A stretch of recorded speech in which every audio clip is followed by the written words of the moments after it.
The Jewish Museum has launched a new 2-year exhibit called Sights and Sounds. It features the work of video and film artists from around the world, from as far away as Afghanistan and New Zealand. Their works were selected by 25 international curators.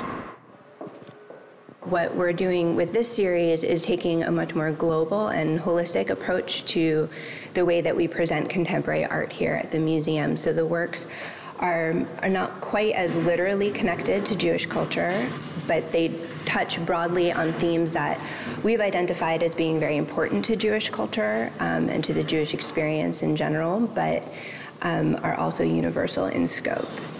The first film shows a shrine that has been handmade out of incense, and you see somebody lighting that shrine and it goes up into flames, and it's a very destructive act, but also very beautiful. So that one touches on this idea that these shrines and burning incense is a traditional practice in Buddhist culture, but the way that people practice it today is sort of perfunctory in nature.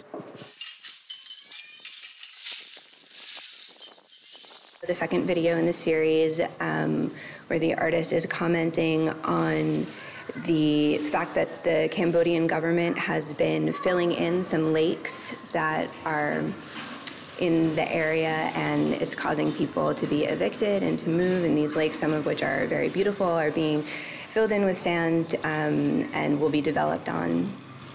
So the artist has gone into the lakes and submerged himself in water and pours sand on himself. The third film is one where the artist has constructed a giant metal sphere that he hooks up to himself, and he documents his journey from the ancient capital to the present-day capital of Cambodia. And this artist himself was once a refugee, and it's really a comment on his refugee status, experience of exile and immigration for people everywhere. And the fourth video is one that takes a traditional classical Cambodian dance and has reimagined it in this really beautiful way with modern, very contemporary technologies, digital animation, for example. I think everybody will have their own different personal reaction to it, but that's what I think is so wonderful about these films, that they are so universal in their scope that everybody will see something different in it. I think there is also a chance here for people to open themselves up to something new and to discover maybe empathies or sympathies where they didn't exist before. Upcoming presentations in 2014 will feature artists from Brazil, Romania, and Peru.